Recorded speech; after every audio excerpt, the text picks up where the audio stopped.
Chapter ৩৫৭ happenings at the banquet. Factory এলাকা থেকে মিন্স্ক স্ট্রিটে ফিরে শার্লক মরিয়ার্টি খুব সাধারণ একটা লাঞ্চ করল। তারপর সে একটু ঘুমিয়ে নিল। সে যখন ঘুম থেকে উঠল তখন সন্ধ্যা হয়ে গেছে, আকাশটা বেশ অন্ধকার হয়ে এসেছে। ঘুম থেকে উঠলেও তার শরীরের ক্লান্তিটা কাটল না, যেন মনের একদম গভীর থেকে একটা অবসাদ তাকে ঘিরে রেখেছে। বেশ কিছুক্ষণ চুপচাপ নিজের চিন্তায় ডুবে থাকার পর শার্লক নিচে নেমে এল। প্রথম তলায় এসে সে গ্যাসের বাতিটা জ্বালাল। সোফায় বসে দিনের খবরের কাগজগুলো পড়ার জন্য সে প্রস্তুতি নিল, কিন্তু সোফার সামনের ছোট টেবিলটার ওপর নজর পড়তেই তার চোখ আটকে গেল। সেখানে একটা নিমন্ত্রণপত্র পড়ে আছে। শার্লক এক মুহূর্তের জন্য থতমত খেয়ে গেল। পরক্ষণেই তার মনে পড়ল, কয়েকদিন আগে মিস স্টেলিন সামার তার কাজের মেয়েকে দিয়ে এই চিঠিটা পাঠিয়েছিলেন। শার্লক নিজের মনেই ভাবল, আমি তো প্রায় ভুলেই যাচ্ছিলাম এই লোক দেখানো ঘটকালির দাওয়াতের কথা। সে নিমন্ত্রণপত্রটা নামিয়ে রেখে প্রথম তলার বাথরুমে গেল। ঠান্ডা পানি দিয়ে মুখ ধুয়ে নিজেকে একটু চাঙা করে নিল সে। ব্যাকলুন্ডে আসার পর থেকে শার্লকের গোঁফ আর থুতনির নিচে দাড়ি বেশ ঘন হয়ে উঠেছে। এতে তার চেহারার ছাত্রসুলভ ভাবটা পুরোপুরি চলে না গেলেও তাকে দেখতে অনেক বেশি গম্ভীর আর শক্তপোক্ত মনে হয়। শার্লক আয়নায় নিজের চেহারার দিকে তাকিয়ে মনে মনে ভাবল যে আমাকে খুব ভালো করে চেনে না, সে হঠাৎ করে দেখলে আমাকে চিনতেই পারবে না। সে একটা লম্বা দীর্ঘশ্বাস ফেলল এবং মুখটা মুছে চশমাটা নাকের ওপর ঠিকঠাক বসিয়ে নিল। খানিকক্ষণ বিশ্রাম নিয়ে শার্লক একটা কড়া মার দেওয়া শার্ট আর কালো টেইলকোট পরে নিল। তারপর বেশ পরিপাটি হয়ে সে তার সিল্কের হ্যাটটা মাথায় দিল। হাতে নিল লাঠি আর নিমন্ত্রণপত্রটা। বাড়ি থেকে বের হয়ে সে পাশের বাড়িতে গিয়ে দরজার বেল বাজাল। দরজা খুলল জুলিয়ান নামের সেই কাজের মেয়েটি। ভেতরে যেতেই শার্লক দেখল মিস স্টেলিন সামারকে। সোনালি চুলগুলো স্টেলিন বেশ উঁচুতে বেঁধে রেখেছেন আর কানে পড়েছেন রূপালী কানের দুল। শার্লক হ্যাট খুলে মাথা নিচু করে তাকে সম্মান জানাল। সে খুব বিনীতভাবে বলল, মিস সামার, আপনাকে আজ খুব সুন্দর দেখাচ্ছে। শার্লক কথাটা কেবল সৌজন্য রক্ষার জন্যই বলেছে, কিন্তু এটা সত্যি যে আজ তাকে সাধারণ সময়ের চেয়ে অনেক বেশি সুন্দরী লাগছিল। বোঝাই যাচ্ছে সাজগোজের ব্যাপারে স্টেলিন বেশ বড়সড় একটা উন্নতি করে ফেলেছেন। শার্লক বুঝতে পারল সেই পরকীয়ার মামলাটার পর থেকেই স্টেলিন আর মিস মেরির মধ্যে বেশ সখ্যতা গড়ে উঠেছে। মেরি এখন 10,000 পাউন্ডের মালকিন, সেই সাথে সে ন্যাশনাল অ্যাটমসফিয়ারিক পলিউশন কাউন্সিলে যোগ দিয়েছে। সেখানে প্রভাবশালী অনেক মানুষের সাথে তার পরিচয় হয়েছে। নিশ্চয়ই রূপচর্চা, পোশাক আশাক আর গয়নাগাটির ব্যাপারে মেরির এখন অনেক জ্ঞান হয়েছে, আর সেখান থেকেই স্টেলিন সাহায্য পেয়েছেন। শার্লকের প্রশংসা শুনে স্টেলিনের মুখে এক চিলতে হাসি ফুটে উঠল। তিনি বললেন, এগুলো আমার নতুন কেনা কানের দুল, দাম পড়েছে 8 শলি। শার্লক মনে মনে হাসল আর ভাবল, এই ভদ্রমহিলা একদমই বদলাননি। সে তার হ্যাট, লাঠি আর কোটটা সেই কাজের মেয়ের হাতে দিয়ে ভেতরে ঢুকল। ঘরটা বেশ গরম রাখা হয়েছে যাতে বাইরের হালকা শীতের আমেজটা বোঝা না যায়। উপস্থিত নারীদের অনেকেই বেশ খোলামেলা পোশাক পরে এসেছেন। মিস স্টেলিন সামার কর্ত্রীর ভূমিকা পালন করতে করতে এগিয়ে এলেন। তিনি বললেন, লুক তার কিছু বন্ধুর সাথে ব্যবসায়িক আলাপ করছে, তাই আমি তার পক্ষ থেকে ক্ষমা চেয়ে নিচ্ছি। তিনি আরও বললেন, আপনি আগে খাবার খেয়ে নিন, তারপর আমি আপনার সাথে কয়েকজন উচ্চশিক্ষিত মহিলার পরিচয় করিয়ে দেব। শার্লক শুধু হাসল আর মনে মনে বলল, তার মোটেও প্রয়োজন নেই, আমাকে শুধু শান্তিতে খেতে দিলেই হবে। মুখে সে বলল, আমি খাবার সুবাস এখনই টের পাচ্ছি। অতিথি সংখ্যা 20 জনেরও বেশি হওয়ায় ডিনারের ব্যবস্থা ছিল বুফে স্টাইলে। শার্লক একটা প্লেট হাতে নিয়ে চারদিকে ঘুরে দেখল খাবারের তালিকায় অনেক বৈচিত্র্য এসেছে। ট্রাউট মাছ, চিকেন পাই, মটরশুঁটি দিয়ে খাসির মাংসের স্টু, নোনতা হাঁসের মাংসের কারি ছিল সেখানে। আরও ছিল রোস্ট করা গরুর মাংস, টার্কি পাখি, বিপ টাং পেস্ট্রি, হ্যাম, সালাদ আর ক্রিম কেক। পানের জন্য ছিল শ্যাম্পেন আর রেড ওয়াইন। শার্লক কোণঠাসা হয়ে একা দাঁড়িয়ে ধীরে ধীরে খাবারগুলো উপভোগ করতে লাগল। মাঝে মাঝে সে মনে মনে বিচার করছিল যে কুইলাক ক্লাবের বাবুর্চিদের মতো এখানকার রান্না ততটা জুৎসই হয়নি। সে যখন দ্বিতীয়বার প্লেট ভরার কথা ভাবছিল, ঠিক তখনই স্টেলিন তাকে দেখে ফেললেন। শার্লক দেখল স্টেলিনের পাশে একজন পরিচিত মানুষ দাঁড়িয়ে আছে। সে আর কেউ নয়, গম্ভীর চেহারার আইনজীবী ইউর্গেন কুপার। শার্লক এগিয়ে গিয়ে কুশল বিনিময় করল। সে জিজ্ঞেস করল, মিস ডরিসের শারীরিক অবস্থা এখন কেমন? ইউর্গেন কুপার কিছুটা অস্বস্তির সাথে তার টাইটা টেনে ঠিক করল। সে উত্তর দিল, তিনি সামনের সপ্তাহেই হাসপাতাল থেকে ছাড়া পাবেন। শার্লক আন্তরিকভাবেই জানাল যে এটা শুনে সে খুব খুশি হয়েছে। ঠিক সেই সময় স্টেলিন কয়েকজন তরুণীকে নিয়ে সেখানে হাজির হলেন। তিনি পরিচয় করিয়ে দিতে শুরু করলেন। মিস স্টেলিন ইউর্গেনকে দেখিয়ে বললেন, ইনি মিস্টার ইউর্গেন কুপার, একজন নামকরা আইনজীবী। সপ্তাহে অন্তত 3 পাউন্ড উপার্জন করেন, আর মামলা জেতার কমিশন তো আছেই। বছরে তার আয় 200 পাউন্ডের বেশি হবেই। এরপর তিনি শার্লকের দিকে ইশারা করে বললেন, ইনি মিস্টার শার্লক মরিয়ার্টি, একজন পরিচিত ডিটেকটিভ। তার আয় অবশ্য অনিয়মিত, তবে প্রতিটি কেস থেকে তিনি 10 বা 50 পাউন্ডের মতো পেয়ে থাকেন। শার্লক মনে মনে ভাবল, এই ভদ্রমহিলা কি একটু বেশি সোজাসাপটা কথা বলেন না? পাশে দাঁড়িয়ে থাকা ইউর্গেন কুপারকেও বেশ বিরক্ত মনে হল, কিন্তু স্টেলিন সেদিকে পাত্তাই দিলেন না। তিনি তরুণীদের পরিচয় করিয়ে দিতে থাকলেন। তিনি বললেন, ইনি মিস স্যারা টেলর, তার বাবা মা দুজনেই স্কুলের শিক্ষক। এরপর বললেন, ইনি মিস অ্যাঞ্জেলিনা ওয়াটসন, তার বাবা ব্যাকলুন্ড পুলিশ ডিপার্টমেন্টের একজন সরকারি কর্মকর্তা। শার্লক সবার সাথে মৃদু হেসে শুভেচ্ছা বিনিময় করল।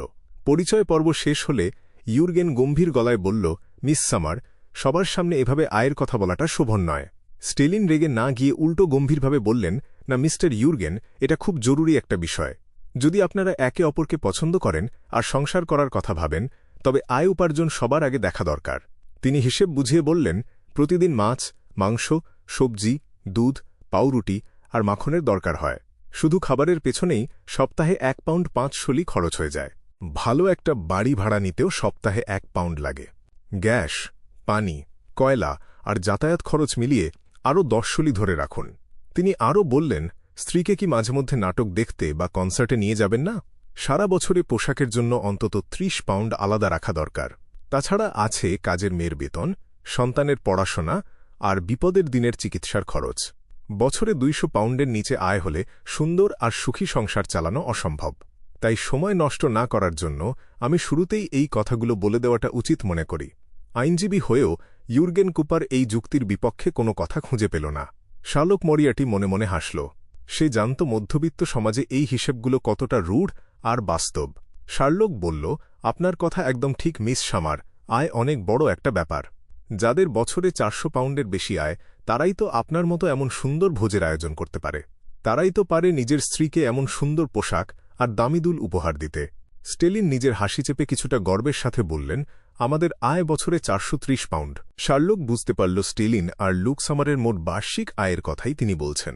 খানিকক্ষণ পর স্টেলিন অন্য অতিথিদের সাথে কথা বলতে চলে গেলেন। শার্লক লক্ষ্য করল মিস স্যারা টেলর আর মিস অ্যাঞ্জেলিনা ওয়াটসন আইনজীবীর প্রতিই বেশি আগ্রহী, কারণ তার চেহারাও সুন্দর আর তার পেশা এবং আয় অনেক বেশি নিশ্চিত। অন্যদিকে একজন প্রাইভেট ডিটেকটিভ, যার চাকরি বা আয়ের কোনো নিশ্চয়তা নেই, সে তাদের কাছে খুব একটা গুরুত্ব পেল না। তাছাড়া দাড়িওয়ালা শার্লককে দেখতেও কেমন যেন অগোছালো লাগছিল। শার্লক বেশি সময় তাদের সাথে থাকল না। সে অজুহাত দেখিয়ে সেখান থেকে সরে গেল আর এক কোনায় গিয়ে খাবার খেতে খেতে ইউর্গেনের অস্বস্তি দেখতে লাগল।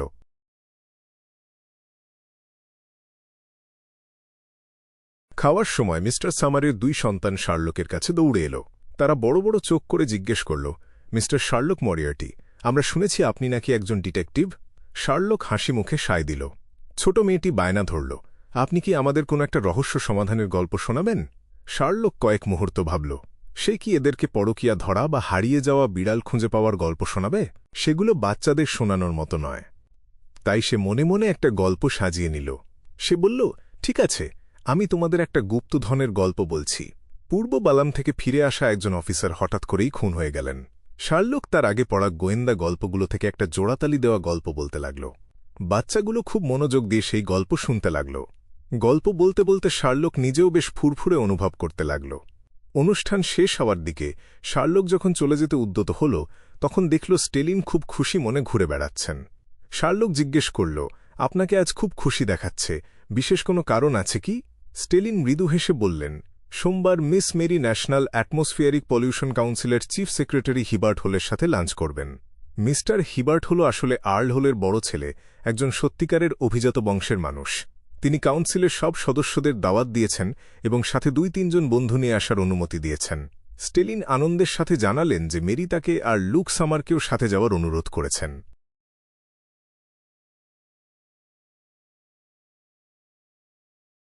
সোমবার বিকেলে মিস স্টেলিন সামার আর লুক সামার বেশ দামি পোশাক পরে এমপ্রেস বড়োর দিকে রওনা হলেন।